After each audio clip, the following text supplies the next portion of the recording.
जी, अस्सलाम वालेकुम एवरीवन। मुझे उम्मीद है कि आप सब लोग खैरियत से होंगे।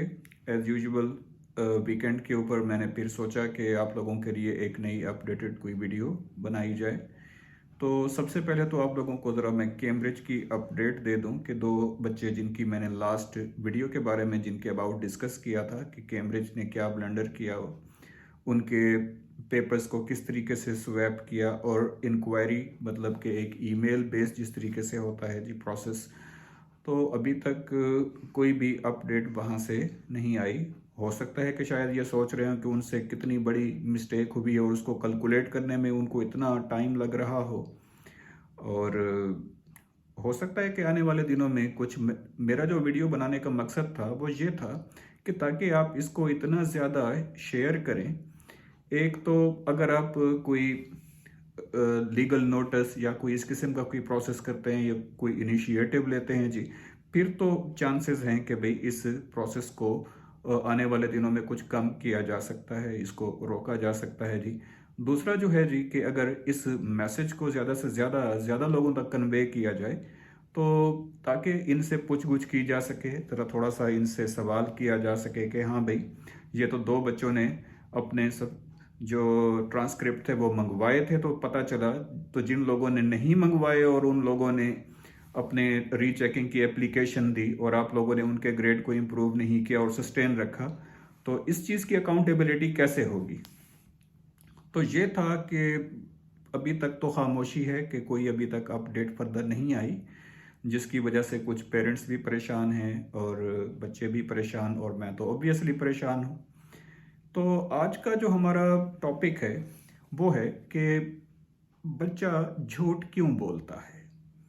Yes, it is very important topic कि मैंने अपने टीचिंग एक्सपीरियंस में, जो कि मुझे कोई 22 साल हो गए हैं जो कि मैं टीचिंग कर रहा हूँ और मैं खुद स्टूडेंट था। और एज ए स्टूडेंट मतलब मैं कॉलेज में पढ़ता था और मैंने टीचिंग के प्रोसेस को स्टार्ट किया था, एक शौक था पढ़ाने का।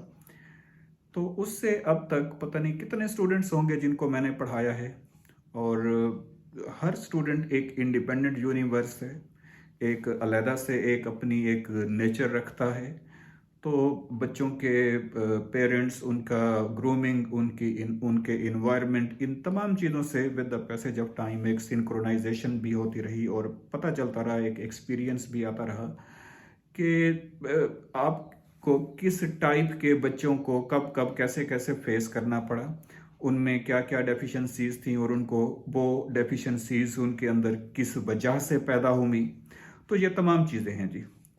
तो मुझे एक कोटेशन जो कि फॉर एवर फेवरेट, कि फियर इज़ अ लायर, अगर मैं इसको यूं एक्सप्लेन करूं कि fear is the baby of lie, कि जो खौफ है वो झूठ का बच्चा है। तो जो झूठ बोलने की मेन वजह है वो खौफ है। अब ये खौफ बच्चे के अंदर कहाँ से, क्या बिल्ट इन खौफ होता है उसके अंदर, या खौफ उसके दिल के अंदर पैदा किया जाता है, ये सवाल है जी।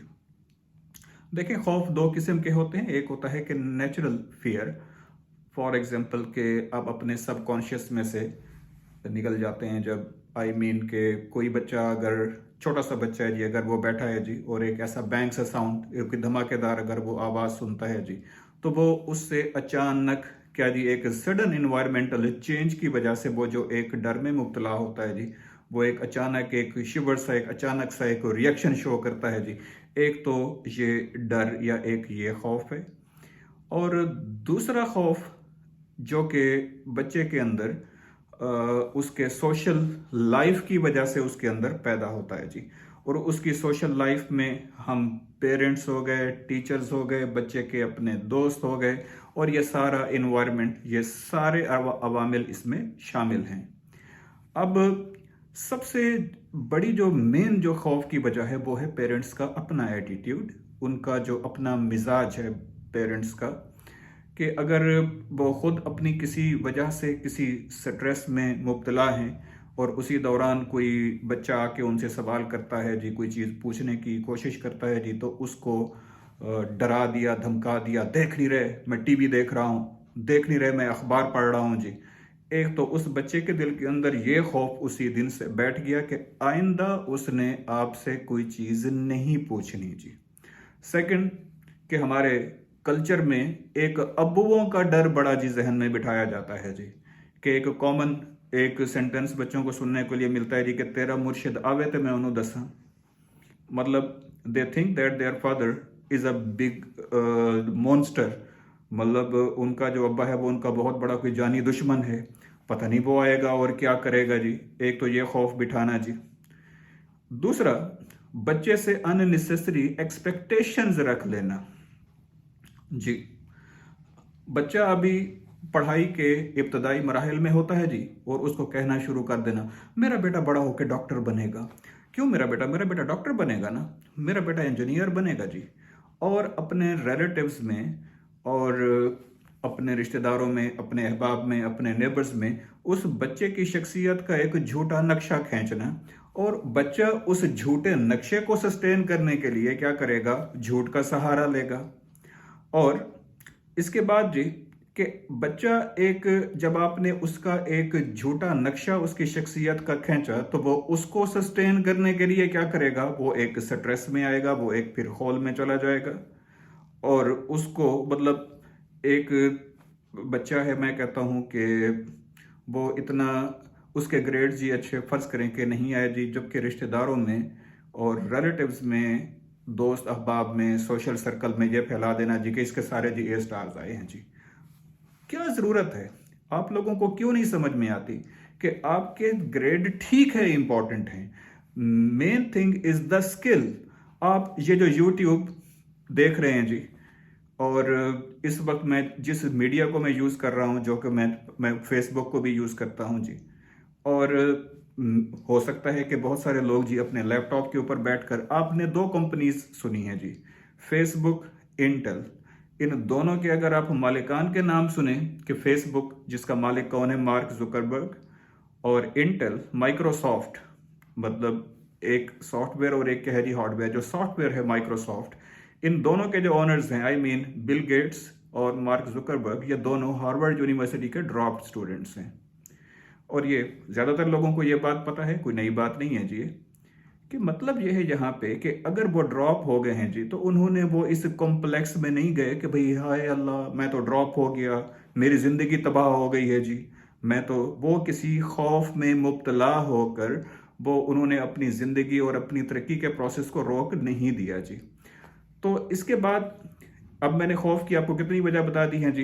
एक, बच्चे से एक्सपेक्टेशन रखना। दूसरा, उसको ज़बरदस्ती स्ट्रेस में डालना। और तीसरी वजह कि सोशल सर्कल में उसके अबाउट फेक न्यूज़ फैलाना, कि भाई ग्रेड कुछ थे और बताना कुछ जी, और उससे रॉन्ग किस्म की एक्सपेक्टेशंस रखना शुरू कर देना पेरेंट्स की तरफ से जी। और चौथी वजह, कि बच्चे के अंदर जो एग्रेशन है, जो उसके अंदर जो अपने घर वालों के ऊपर और अपने वालदैन के ऊपर भी स्ट्रेस न ट्रस्ट न करना, सॉरी, उसकी मेन वजह पेरेंट्स के फेक प्रोमिसेस हैं जी। अरे भाई, बच्चे को सच बाग ना दिखाएं। आपका जो अपना इनहेरिटेंस में या जो चीज़ आपके पास है, आप बच्चे के अंदर वही सच सच बताएं जी। नहीं जी, बच्चे के अंदर एक आर्टिफिशियलिटी, जिसको हम क्या बोलते हैं, सनोबरी, दिखावा। कल्चरल तो हमारा ये है जी कि अब टीवी देखने के लिए बैठे तो लोग, एक इंग्लिश की टर्म है जिसको हम बोलते हैं पंपोसिटी। पंपोसिटी मीन किसी दूसरे के ऊपर अपनी ज्यादा पढ़े लिखे होने का इंप्रेशन उसके ऊपर डालना, और ऐसा करने के लिए क्या करते हैं जी, मुश्किल मुश्किल क्या जी, इंग्लिश के अल्फाज बोलना जी। इवन कि अगर आप यहाँ पे जो हमारे सोशल मीडिया में जो कुछ लोग हैं, आई मीन ये जो हमारा शोबिस का जो एरिया है जी, यहाँ पे अगर कोई खातून बैठ के की बातें कर रही है जी, वो एक फेमस करेक्टर है जी, जिसके इंटरव्यू सुनने के बाद मैंने बड़ी मुश्किल से अपनी हंसी को कंट्रोल किया। वो ये था कि उससे पूछ रहे थे कि भाई आप नाश्ते में क्या पसंद करती हैं जी, तो वो इंग्लिश में बताने के लिए कोशिश कर रही थी कि दूसरों को बता सके कि वो कितनी पढ़ी लिखी है जी। बताने के लिए कि वैसे मुझे चने पसंद हैं, लेकिन कभी कभी मैं हेड एंड फीट भी खा लेती हूँ जी। हेड एंड फुट, फीट भी नहीं, हेड एंड फुट। तो वो जो इंटरव्यूअर था वो ज़रा परेशान हो गया कि भाई आप क्या कह रही हैं, समझ में नहीं आई। कि यही सिरी पाए, मतलब कि ये भी मैं कभी कभी पसंद कर लेती हूँ जी। मतलब जब सोसाइटी में अपने आप को दूसरे से सुपीरियर साबित करने के लिए जब आप ये करेंगे, तो इसका मतलब यही है कि हम एक बहुत ही कॉम्प्लेक्स किस्म की सोसाइटी में रह रहे हैं। फिर मैं बात करूंगा कि सनोबरी, दिखावा, बच्चे से उसकी कैपेबिलिटीज से ज़्यादा एक्सपेक्टेशंस रखना, उसके मुतालिक गलत खबरें फैलाना, वो इस काबिल है नहीं, और उसकी काबिलियत को जानबूझ के ज़्यादा शो करना, यही चीज़ें बच्चे को एक शेल की तरफ लेके जाएंगी। वो एंड ऑफ द डे क्या करेगा जी, एक सोशल फोबिया का शिकार हो जाएगा।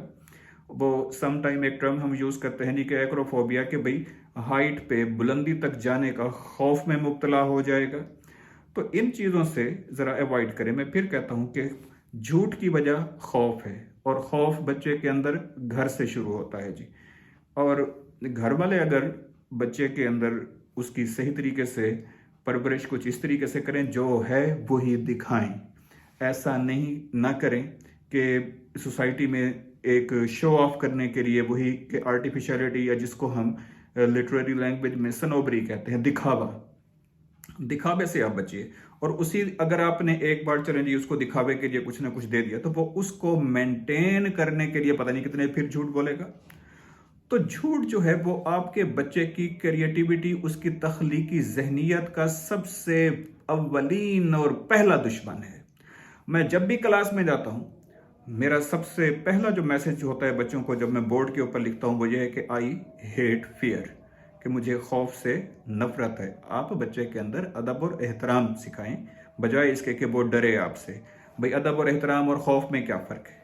भाई अगर मैं 2 मिनट के लिए क्लास से बाहर गया हूँ और मेरा ही लेसन है और मेरा ही टाइम चल रहा है जी, तो बच्चे ऐसे रैंडम हो गए जी, और एक अफरा तफरी में मुब्तला हो गए। कोई अपनी सीट से उठ गया, कोई एक दूसरे को पेच मार रहा है, या ये कर रहा है जी, वो कर रहा है जी। और जैसे ही आप क्लास में वापस एंटर हुए तो ऐसे डिसिप्लिन हो गए कि जैसे बिल्कुल वो साकिन हो गए हैं जी, कि स्टिल हो गए हैं जी। ये खौफ है। एहतराम तो वो है कि उनको पता है कि ये आपकी क्लास का टाइम है और आपका ही टाइम चल रहा है, और अगर आप 2 मिनट के लिए बाहर गए हैं जी, तो वो तब भी उतना ही डिसिप्लिन मेंटेन करें। इसकी मिसाल बिल्कुल ऐसे है कि आपके आने का टाइम हो गया और बच्चा बुक लेके आपके सामने बैठ जाए जी, और जैसे ही आपके जाने का टाइम हुआ वो बुक को बंद कर दे। वंस अगेन ये एक खौफ है, ये एहतराम तो नहीं है। कि एहतराम आपने बच्चे के अंदर डेवलप करना है, बच्चे के साथ एक फ्रेंडली इन्वायरमेंट पैदा करके। पहले एक दौर होता था, जॉइंट फैमिली सिस्टम होते थे, बच्चे के दादा दादी होते थे, उसके साथ चाचू वगैरह। अब तो जॉइंट फैमिली सिस्टम्स खत्म होते जा रहे हैं जी।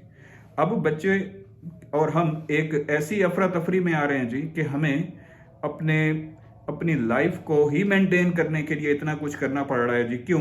कि बाहर निकले तो बड़े बड़े बिल बोर्ड्स लगे हैं जी। ये जी आईफोन का जी नया मॉडल आ गया जी, ये जी इस बार जी एसी का, इन्वर्टर का जी ये वाला मॉडल आ गया है जी। तो पहले तो होता था कि necessity is the mother of invention. अब इसी को उलट कर लें कि invention is the mother of necessity. कि बड़े से मेगा स्टोर के ऊपर आप जाएं, वहां पे कुछ चीजें आपको ऐसी नजर आएंगी जो आपने जिंदगी में पहले कभी नहीं देखी थी। अब उनके करेक्टरिस्टिक्स पढ़ने के बाद आप लोगों को ये अंदाजा होता है कि ओए ये तो मेरे काम की है। अब यहाँ पे इन्वेंशन पहले हो रही है, नेसेसिटी क्या जी आपको बाद में फील हो रही है। तो खैर हम अपने टॉपिक की तरफ फिर आते हैं जी, कि खौफ से आप बच्चे को अपने निकालिए। और वही बात कि खौफ से निकालने के लिए आप बच्चे के साथ इंगेज हो। बच्चे को ये ना कहें कि तेरा मुर्शिद आवे ते मैं उन्हों दसा। नहीं, बच्चे का बाप उसका उसकी सोशल लाइफ का सबसे अव्वलीन और पहला दोस्त कौन है? उसका बाप है। और माएँ बच्चों को अगर बाप का नाम कह के डराएंगी तो फिर आगे मसाइल हैं। मैं वही बात कर रहा था कि जॉइंट फैमिली सिस्टम में पहले दादा दादी के साथ दोस्ती, चाचू के साथ, अब आपने खुद दोस्त बनना है उसका। और अगर आप बच्चे के दोस्त नहीं बनेंगे तो बच्चा बाहर दोस्तियां तलाश करेगा। फिर चांस है किस्मत का, क्या कि भाई बच्चे को दोस्त अच्छे मिलते हैं या बुरे मिलते हैं जी।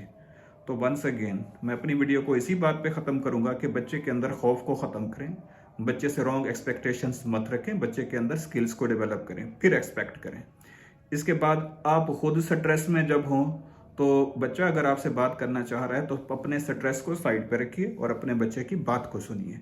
इसके बाद बच्चे के साथ फेक प्रोमिसेस मत कीजिए जी। तो आज के व्लॉग में इतना ही, और हम उम्मीद करते हैं कि इंशाल्लाह आप इन चीज़ों के बारे में थोड़ा सा सोचेंगे, क्योंकि हमारे बच्चे ही हमारा एसेट हैं, और इसके अलावा हमारे पास और क्या है कि हम बच्चों के लिए ही जो कुछ है जो कि हम कर रहे हैं जी। अपनी हिस्से की ज़िंदगी जो गुजारनी थी वो तो हमने गुजार ली है जी, कि now our life, the remaining life is only for our kids जी।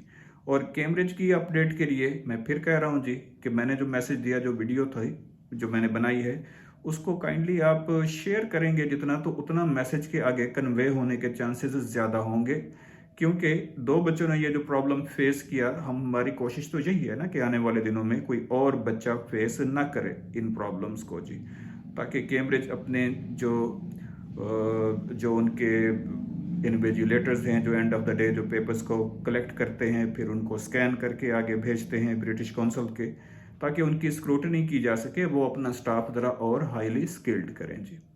जी शुक्रिया। इंशाल्लाह नेक्स्ट वीडियो में नेक्स्ट वीक फिर आप लोगों से मुलाकात होगी।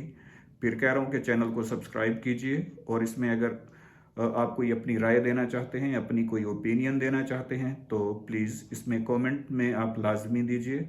शुक्रिया। Thank you. All the best. Allah हाफिज़।